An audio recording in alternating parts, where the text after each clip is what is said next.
할렐루야. 반갑습니다. 우리 6월 16일 수요일 오전 예배 하나님 앞에 드리도록 하겠습니다. 우리 380장 함께 찬송 드리겠습니다. 나의 생명 되신 주. 기도하는 마음으로 함께 마음 모아 찬송합시다. 나의 생명 되신 주, 주님 앞에 나아갑니다.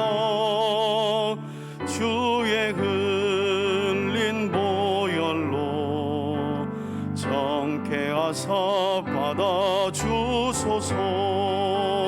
날마다 주를 찬송하겠네. 주의 사랑 줄로서 나를 굳게 잡아 매소서. 괴로운 세상 지낼 땐 나를 인도하여 주소서. 주를 믿고 나가면 나의 길을 잃지 않겠네. 날마다 주를 찬송하겠네. 주의 사랑 줄로서 나를 굳게 잡아 매소서. 세상 살아갈 때에 주를 더욱 의합니다. 밝고 빛난 천국에 나의 영혼 들어가겠네. 아멘. 날마다 주를 찬송하겠네. 주의 사랑 줄로서 나를 굳게 잡아 매. 2, 3절 한 번 더 부릅니다. 괴로운 세상 지낼 때 나를 인도하여 주소서.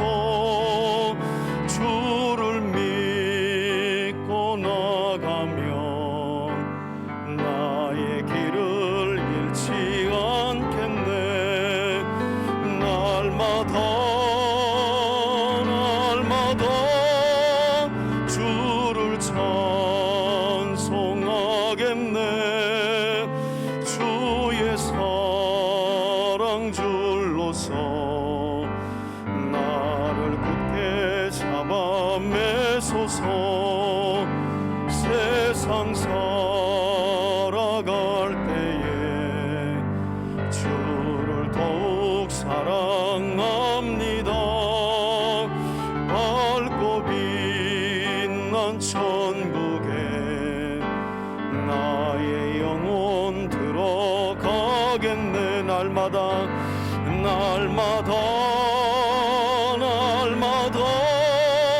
주를 찬송하겠네. 주의 사랑 줄로서 나를 굳게 잡아 매소서. 아멘. 하나님께서 이처럼 우리를 붙잡아 주시는 줄 믿습니다. 우리 찬송가 508장 한 장 더 찬송 드린 후에 제가 예배를 위해서 기도하겠습니다.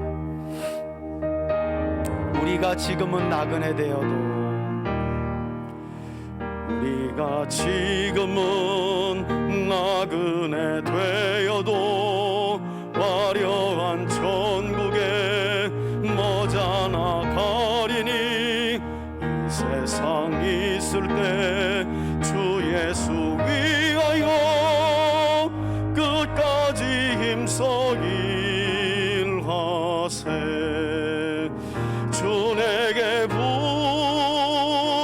부탁하신 일 천사도 금목하겠네. 화목해 가라신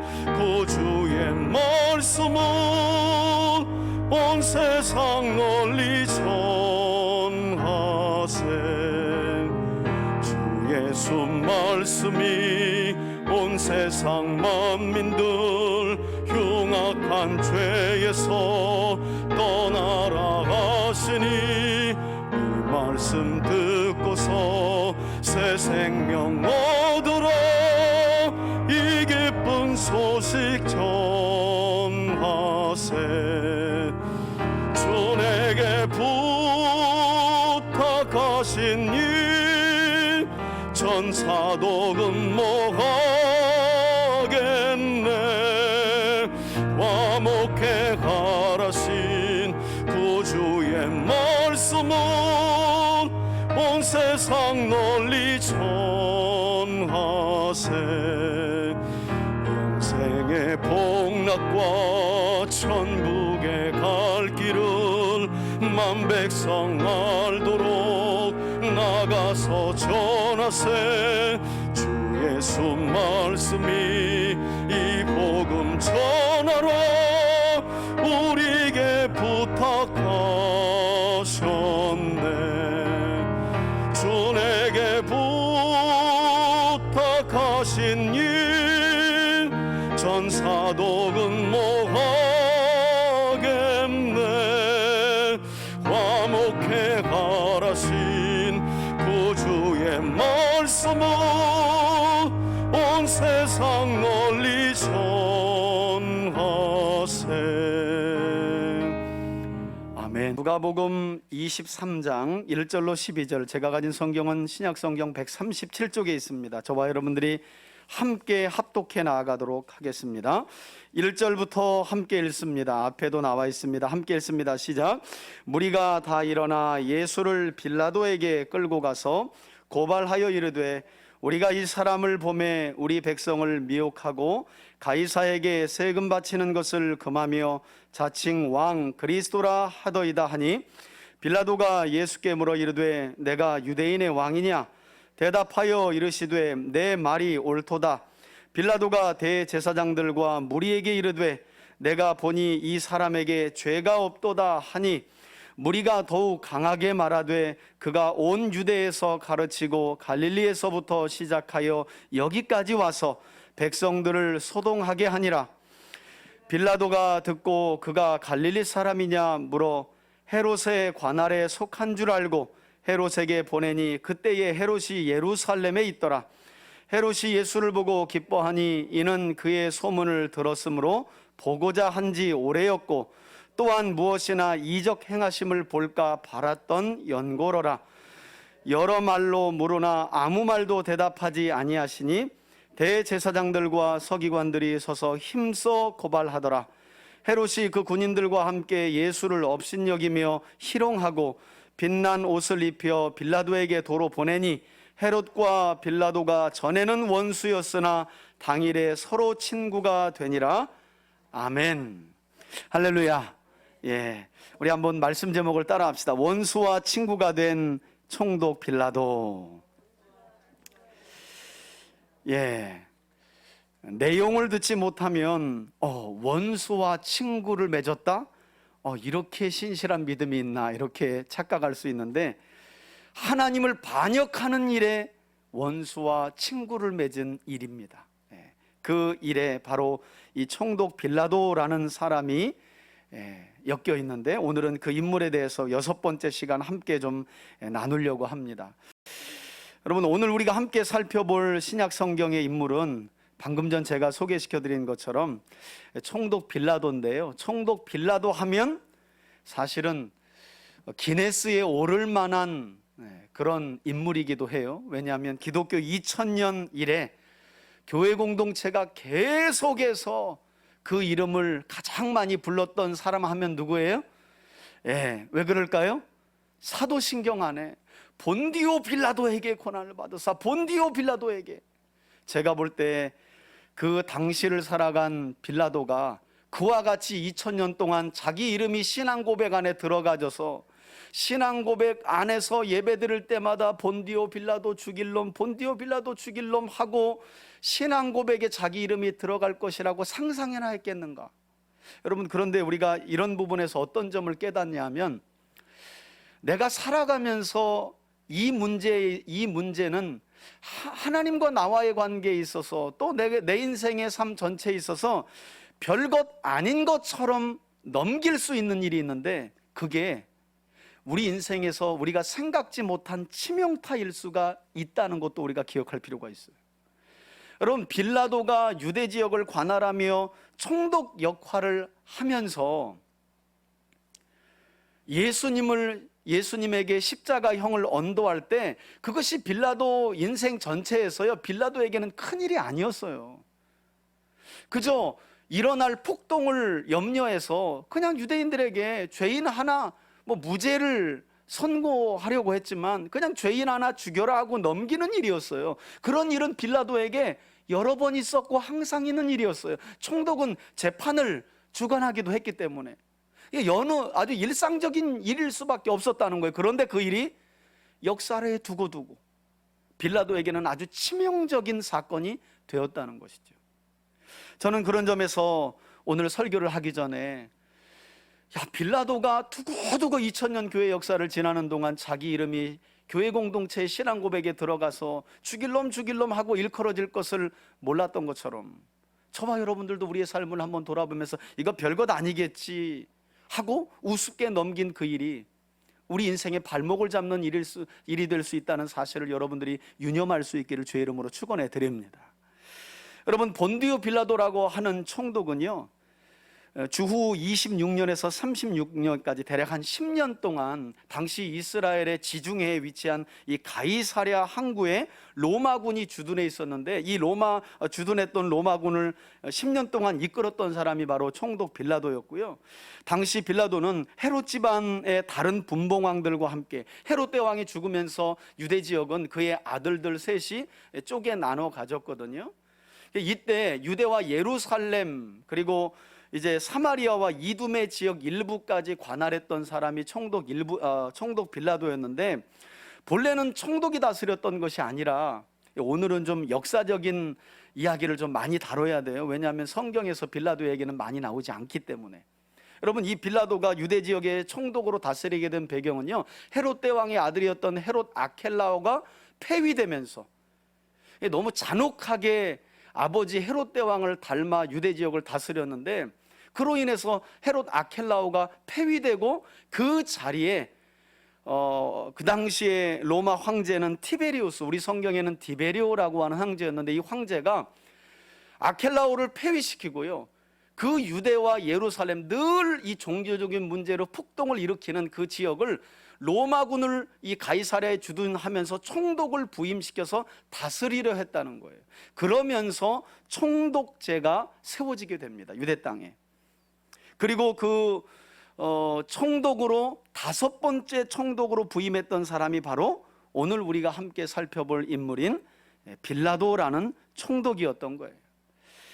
자, 그러나 대다수의 성도들이 신약 성경, 특히 그 중에서도 복음서 안에서 기억하고 있는 빌라도의 행적하면, 여러분, 본디오 빌라도를 모르는 사람은 없을 거예요. 그런데 본디오 빌라도가 누구입니까? 라고 우리 성도들에게 물어보면 대부분 다, 그리고 여러분, 성경에서 본디오 빌라도를 쳐보면, 성경 구절 찾기에서 쳐보면 대부분이 다 본디오 빌라도의 이름은 복음서 어디에?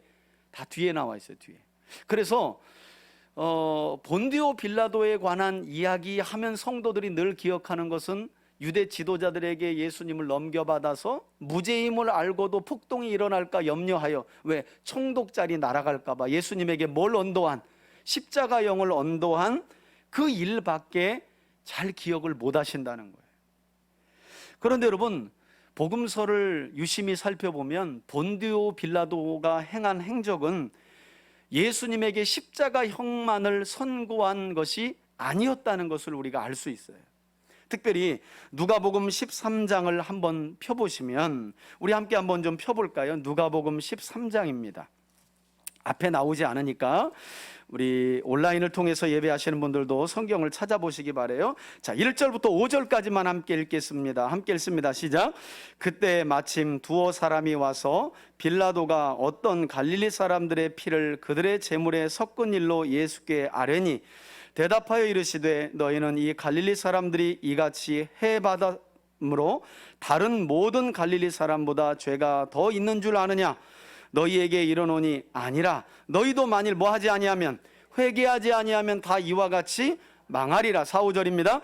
또 실로암에서 망대가 무너져 치여 죽은 18사람이 예루살렘에 거한 다른 모든 사람보다 죄가 더 있는 줄 아느냐? 너희에게 이르노니 아니라. 너희도 만일 회개하지 아니하면 다 이와 같이 어떻게 해요? 망할 것이라.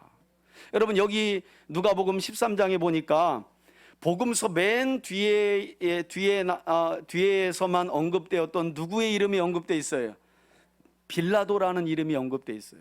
여러분, 누가복음 13장은요, 예수님께서 도무지 회개하지 않는 유대인들을 향해 두 가지 역사적인 사건, 실제로 빌라도 총독 당시에 일어났던 두 가지 사건을 언급하시면서 그들이 너희보다 더 많은 죄를 저질러서 이런 불행한 일을 피하지 못했던 것이 아니다 라고 말하면서 너희도 뭐하지 아니하면, 회개하지 아니하면 이와 같이 망하리라 라는 교훈을 주시면서 말씀하신 두 가지 역사적인 사건이, 빌라도와 관련된 두 가지 역사적 사건이 오늘 본문에 기록이 되어 있다는 거예요. 여러분, 두 가지 사건 중에 첫 번째 보시면 13장 보시면 먼저 1절과 2절에 갈릴리 사람들이 해를 받아 죽은 일을 예수님이 거론하시죠. 여러분, 이 첫 번째 갈릴리 지역의 사람들이 죽어서 그들의 피가 제물과 함께 들어졌다고 기록된 이 첫 번째 사건은 어떤 사건인가? 우리 성경은 그냥 짧게 언급이 되어 있지만 여러분, 역사책에 보면요, 이 내용이 아주 자세하게 기록이 되어 있습니다.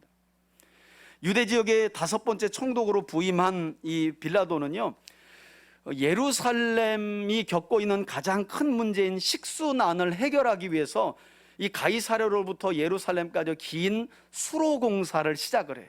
명령을 내립니다. 예루살렘의 식수난을 해결하기 위해서 총독으로 부임한 빌라도가 수로 공사를 진행을 해요. 문제는 계산된 것보다 공사비가 너무 많이 나와 버린 거예요. 공사가 중단될 상황에 처하게 된 거예요. 이때 총독 빌라도가 어떤 결정을 내리게 되느냐? 공사는 완성해야 되겠고 공사 비용은 부족하고, 그래서 그 공사 비용을 어디에서 충당하게 되느냐? 예루살렘 성전에서 유대인들이 드린 성전세를 임의로 유용을 해버려요.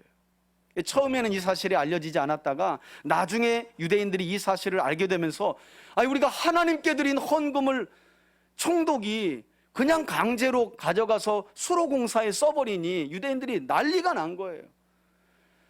총독 빌라도를 찾아가 항의하게 되는 사건이 벌어지게 되는데요, 이때 이 항의가 거셀 수 없이 커지면서 당시 갈릴리 지역에서 예루살렘 성전에 왔던 순례객들 중에, 여러분 역사적인 자료에 보면 이 갈릴리 사람들은 좀 거친 사람들이에요. 이 갈릴리에서 온 순례객들이 이 총독 빌라도가 성전세를 이용해서 수로공사하는 일에 저항하는 유대인 무리에 합류하게 되면서 폭동의 조짐이 보이게 되자 마침내 총독 빌라도가 이를 저지하기 위해서 어떤 잔혹한 짓을 벌이게 되느냐? 여러분, 이들 모두를요 그냥 그 자리에서 다 죽여버려요. 학살해버립니다. 아주 끔찍하게. 이때 요세푸스라는 유대 역사가 책에 보면 우연히 일어난 일이 아니라고 말해. 유대 역사가 요세푸스는 이 빌라도라는 사람이 폭동이 거세지자 어쩔 수 없어 폭동을 저지하는 중에 모인 무리를 죽인 게 아니라 이미 그 모인 무리들 중에는 군인들이 있었고 그들은 민간인 옷을 입고 가슴에 단검을 가지고 있었다는 거예요. 그래서 저항하는 자이든지 하지 않는 자이든지 그냥 모조리 다 어떻게 죽여버려라, 이미 명령을 한 것이었다라고 요세푸스는 증언하고 있어요. 여러분, 이렇게 잔혹한 사람이에요. 제가 왜 이런 역사적인 자료를 설명드리냐면, 그렇지 않으면 여러분, 복음서 말미에 나와 있는 빌라도를 보면 무죄를 자꾸 이야기하고 다른 죄인을 풀어줄까 얘기하는 자꾸 선의가 보여요. 그래서 어떤 분들은 이거 하나님의 구원 역사 안에서 예수님이 십자가에서 못 박혀 돌아가시기 위해 어쩔 수 없이 총독 빌라도는 그런 약간 악한 역할로 쓰임받은 게 아닐까 하는 생각을 하실 수 있는 분들이 상당히 많아요. 왜냐하면 빌라도 하면 복음서의 말미 그 부분만 알고 있기 때문에. 그러나 역사적인 자료에 보면 빌라도는 너무 잔혹한 사람이었다는 거예요. 그러니까 하나님이 선한 사람을, 하나님을 안 믿어도 선한 사람을 그렇게 악의 도구로 쓸 수가 있겠어요? 그때 한번 잠깐 잘못한 것 가지고 하나님이 너 두고두고 2000년 동안 욕 좀 먹어봐 이 자식아 하고, 그럴 리가 없어요. 역사적인 자료에 보니까 이렇게 잔혹했다는 거예요. 미리 사람들을 준비시키고 군인들의 가슴에 단검을 넣고 항의를 하는 자이든 하지 않는 자이든 모인 모든 무리를 다 죽여버린 거예요. 또한 예수님의 오늘 누가복음 13장에 보시면 예수님께서 회개하지 않으면 너희도 이와 같이 망할 것이다 라고 말씀하시면서 두 번째 빌라도 총독 때 일어난 또 다른 사건을 언급하죠. 이것도 우리 성경은 아주 간략하게 실로암 망대가 무너져서 몇 명이 죽었다, 18명이 죽었다라고 하는 짧은 기록이 되어 있는데, 여러분 이것도 역사적인 기록이 아주 자세히 기록이 되어 있어요. 여러분 당시 유대 종파 중에 열심당원이라고 하는 이 약간 무력으로 로마에 저항하던 종파 사람들이 있었는데, 이들 중에 18명이 이 당시 총독 빌라도가 다스리고 있는 실로암 지역의 망대에, 그러니까 적군이 오나 안 오나를 보기 위해서 세워놓은 높은 망대에 올라갔다는 거예요. 그곳에 올라간 이 열심당원들이 망대에 올라가서 농성을 하면서 항의를 하는 일이 벌어지게 되는데요. 총독 빌라도가 이 일이 황제의 귀에 들어갈까봐 빨리 이 일을 마무리하려고 무리하게 저지하는 중에 또다시 어떤 일이 벌어졌느냐? 망대를 어떻게 쓰러뜨려 버린 거예요. 망대를 무너뜨려 버린 거예요. 그래서 망대에 올라가 있던 열심당원들 18명이 한꺼번에 어떻게 죽는. 안타까운 사실은 그 일을 두고도 대부분의 유대인들은 어떻게 생각했다고요? 뭔가 그런 불행한 일을 겪는 사람들은 우리보다 죄가 더 많아서였겠지라고. 그래서 예수님께서 뭐라고 말씀하셨다고요? 웃기고 있네. 너희들도 회개하지 않으면 이와 같이 어떻게 망한다. 여러분 이 교훈을 주시기 위해서 예수님께서 당시 총독 빌라도와 연관된 실제 이 잔혹한 사건을 두 가지나 언급하셨다는 거예요. 오죽하면 예수님과 동시대 사람이면서 유대 신학자였던 필로라는 사람은 이 자신의 책에서 본디오 빌라도를 어떻게 평가하고 있느냐, 이렇게 평가하고 있어요.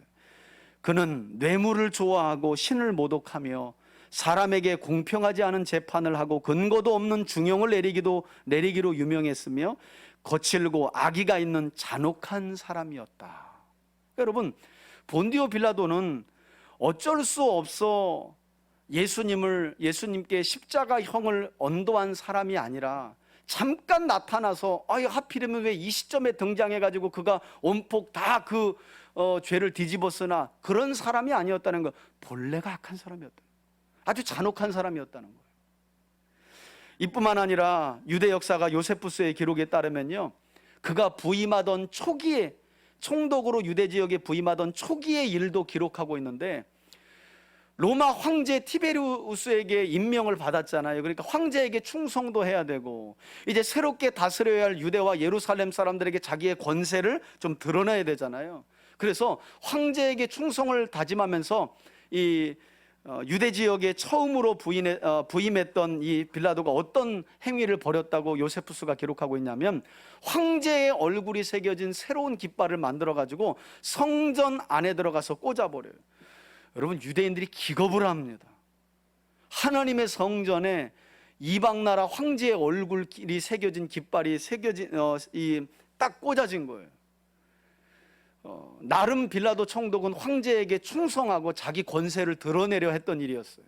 그런데 이 일로 인해서 어떤 일이 벌어지게 되느냐, 유대인들이요 5,000명의 결사대를 만들어 가지고 당시 가이사랴 곧 빌라도 총독의 관저가 있는 곳으로 5,000명의 시위대를 보냅니다.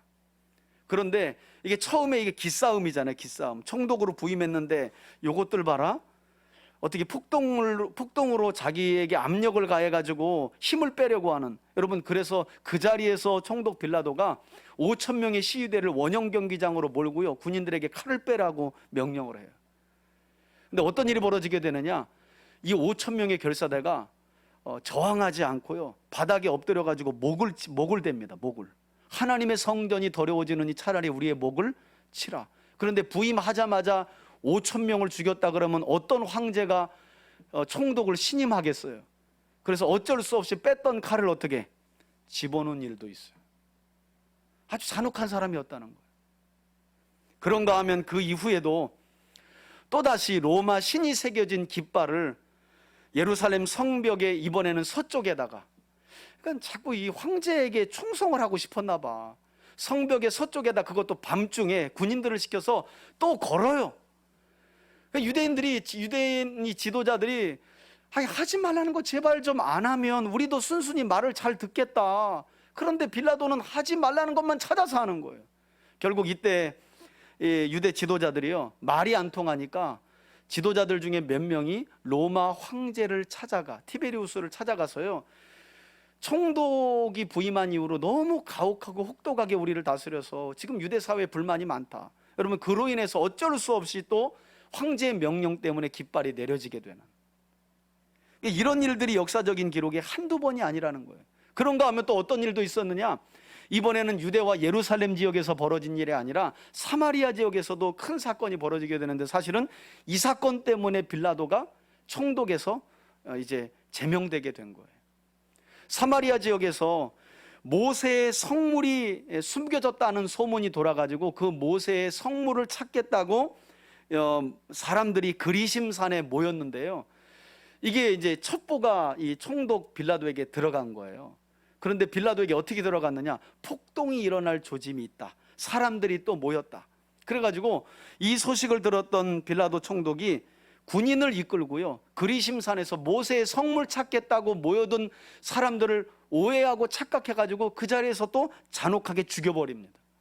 이 일로 인해 가지고 사마리아 사람들이 머리를 모아가지고 어떻게 하면 이 억울한 죽음을 갚을 수 있을까? 총독 빌라도를 총독 자리에서 어떻게 하면 제명시킬까 고민하다가, 총독 빌라도보다 높은 위치에 있는 당시 시리아의 총독이었던 황제 티베리우스에게 임명을 받고 시리아 지역 전체를 관할했던 비텔리우스라고 하는 총독을 찾아가서 이 빌라도 총독의 폭정을 고발합니다. 이대로 있다가는 유대 사회에 반드시 폭동이 일어난다. 그럼 황제에게 누가 될 텐데 당신이 가서 빌라도의 폭정을 좀 고발해줘라. 실제로 비텔리우스가요, 상소문을 써가지고 황제에게 빌라도 총독의 폭동을 고발하게 돼요. 이 일로 인해서 황제가 누구를? 빌라도를 로마로 소환합니다. 역사가 안 되려니까 여러분, 소환하는 중에 어떤 소식이 총독 빌라도에게 들려지냐면 티베리우스 황제가 죽어요. 그러면서 새로운 황제가 가이우스라고 하는 새로운 황제가 등극하게 되는데, 이 가이우스가 로마로 호송된 이 빌라도를 그 자리에서 폐위시키고 자기의 측근인 마룰루스라고 하는 새로운 총독을 부임시킵니다. 여러분, 이렇게 하면서 우리가 기억하는 예수님의 공생의 마지막에 무죄임을 알고도 예수님께 십자가형을 언도했던 이 빌라도의 생은 이렇게 해서 마감이 돼요. 폐위되었다는 소식을 듣고요, 스스로 자살을 합니다. 자살을. 역사는 그렇게 기록하고 있어요. 총독의 자리를 지키기 위해서 얼마나 많은 사람들을 잔혹하게 다루고 죽이려 했는가. 그의 끝은 부귀영화가 아니라, 그가 생각했던 영광이 아니라 자살이었다는 거예요. 자살. 저는 개인적으로 빌라도 총독의 일생을 역사적인 자료와 성경 안에서 살펴보면서 가장 안타까운 대목이 어떤 대목이었냐면, 여러분 요한복음 18장에 보시면 예수님께서 이제 빌라도 앞에 서고 빌라도가 예수님을 신문하는 내용이 나오는데, 그 중에 어떤 대화가 오가냐면 예수님께서 빌라도를 향해 이렇게 말씀하세요. 예수님 자신이 세상에 오신 것은 진리를 증언하기 위함이라고 말씀하시면서 예수님이 이 말씀을 덧붙이십니다. 진리에 속한 자는 내 말을 들을 것이다. 나는 진리를 증언하기 위해 왔고 진리에 속한 자는 내 말을 들을 것이다 라는 말을 빌라도에게 해요. 그때 마지막으로 빌라도가 어떤 말을 예수님께 던지느냐, 한번 따라합시다. 진리가 무엇이냐? 여러분 한번 생각해 보세요. 여러분 살아오면서 혹시 이게 참 큰 문제인데요. 여러분, 기독교 안에 들어와서도 진리가 무엇인지를 고민해 보지 않은 사람들이 많다는 거 아세요? 진리가 무엇인지도 모르고 신앙생활하는 사람들도 제가 볼 때 너무 많은 거예요. 그런 점에서 빌라도는 아주 일생일 때에 가장 지금 중요한 자리에 선 거예요. 진리이신 예수님을 앞에 두고 내가 세상에 진리를 증언하러 왔는데 진리에 속한 자는 내 말을 다 듣게 되어 있다. 그 말을 못 알아들은 빌라도가 진리가 뭐냐? 라고 묻고 안타깝게도 대답을 듣지 않고 어떻게? 돌아서요. 그걸로 대화 끝이에요. 돌아서 버려요. 일생일 때에 어쩌면 가장 중요한 장소와 시간과 만남이 빌라도에게도 있었던 거예요. 참 진리이신 예수님을 목전에 두고 진리가 무엇이냐라고 물었지만 그는 예수님께 대한 대답을 듣지 않고 돌아서 버려요. 저는 빌라도의 일생을 돌아보면서 이 대목이 가장 안타깝더라고요. 여러분들은 어떠세요? 믿음 안에 살아가면서 예수님이 진리임을 믿고 있지만 그 진리가 과연 무엇인가 하고 고민하며 좀 살아가고 계십니까? 진리가 이해가 되세요? 그 진리가 믿어지십니까? 아니, 목사님 뭘 그렇게 따지고 믿어요? 그냥 믿으면 되지. 이런 분들이 최고 위험한 분들이라고 제가 얘기했잖아요. 여러분, 이처럼 빌라도 총독은 참된 진리이신 예수님을 목전에 두고도요, 권력이 주는 탐욕을 내려놓지 못해 마침내 그 진리의 귀를 기울이지 못하고 오늘 본문 마지막에 보니까 늘 이 관할 지역 때문에 헤롯 대왕의 아들들과 충돌이 있었어요. 여러분, 이때도 예수가 갈릴리 출신이라고? 갈릴리 출신이면 잘 됐다. 갈릴리는 내 관할이 아니라 헤롯 안디바의 관할이니까 야야 골치 아프니까 그에게 보내. 근데 마침 절기 때문에 헤롯 안디바가 유대 지역에 와 있었다는 거예요. 그러니까 서로 일을 미루고 평소에 이 관할 지역 때문에 다투고 별로 사이가 좋지 않았다니까요. 원수지간이었다고 성경이 이야기하잖아요. 그런데 이랬던 빌라도가 예수님께 십자가형을 언도하고 예수님을 죽이는 일에는 누구와 원수가 되고 헤롯과 원수가 되었다는 거예요. 여러분, 이렇게까지 빌라도 총독은 이 세상 나라에 속한 권력을 내려놓지 못했던 사람이었다는 거예요. 단순히 우리가 이제까지 기억했던 것처럼 복음서 말미에 무죄임을 증언하고 아내가 꿈에서 봤다, 죽이면 안 된다, 그냥 책임을 회피하는 정도로 그렇게 나쁜 사람인가? 여러분 한번 생각 안 해보셨어요? 아니, 무죄를 3번이나 얘기하잖아요. 아내의 말을 좀 안 듣고 유대인에게 폭동이 일어날까 봐 야, 너희들 마음대로 해, 십자가형에 처해, 이랬지만 그렇게까지 여러분 빌라도가 잔혹하고 악한 사람이었는가라고 하는 것에 대한 의문을 갖고 신앙생활하는 사람들은 많지 않거든요. 그냥 사도신경에서 죽일 놈이라고 하니까 계속 외우는 거죠. 그런데 그게 아니었다는 거예요. 역사적인 자료에 보면 이 사람은 너무 잔인한 사람이었어요. 잔혹한 사람이었어요. 총독의 자리를 지키는 그 일에는 사람의 생명을 저 파리 목숨처럼 생각하는 사람이 바로 총독 빌라도였다는 거예요. 하나님은 그를 통해 놀랍게도 하나님의 아들이신 예수님의 무죄를요 3번이나 입증해요. 이게 참 역설적인 거예요. 가장 잔인하고 극악무도한 사람의 불법 재판을 통해서 그는 죄가 없는데, 내가 찾아봤는데 죄가 없는데, 죄가 없는 것 같은데, 그런데 죄가 없는 것 같은 그 예수님을 원수였던 헤롯과 손을 아파요. 친구가 돼서 죽인 자가 바로 누구라고요? 빌라도였다는 거예요. 빌라도. 그래서 지금까지도, 아니 다시 오실 예수님 그때까지 빌라도는 자기 책임을 회피하고 진리가 무엇이냐라고 물었지만 그 진리에 대하여는 도무지 관심 갖지 않은 죄로 인해서 예수님이 다시 오실 때까지 교회 공동체의 신앙 고백을 통해 비난을 받을 수밖에 없는 거지. 저는 오늘 이 빌라도에 관한 말씀을 저와 여러분들이 보면서 예수님께서 빌라도 총독과 마지막으로 나누었던 말씀처럼 주님의 나라가 이 세상에 속한 것이 아님을 저와 여러분들이 깨닫고 무엇보다도 진리를 증언하시기 위해 이 세상에 오셔서 자기 생명을 버리시기까지 진리만을 증언하신, 그리고 마침내 그 진리에 귀를 기울이고 따르는 자들을 구원하실, 그리고 이미 구원하신 예수님을 우리 지난 주일 우리가 함께 살폈던 말씀처럼 도마처럼 주와 하나님으로 믿고, 그리고 그분의 말씀을 따라 거룩하고 신실하게 살아가는 저와 여러분들이 되시기를 예수님의 이름으로 축원해 드립니다. 이제는 우리 주 예수 그리스도의 은혜와 하나님 아버지의 사랑과 성령의 교통하심이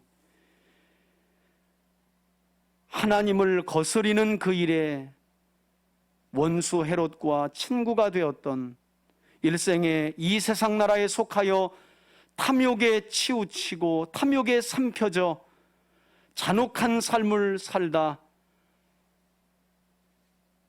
자살하고만 빌라도의 삶을 마음에 새기며 하나님 나라의 뜻을 이루기 위하여 누군가와 친구 맺는 복된 삶을 살아가길 소원하고 결단하며 나아가는 우리 성도들 머리머리 위에 이제로부터 영원토록 함께 계실지어다. 아멘.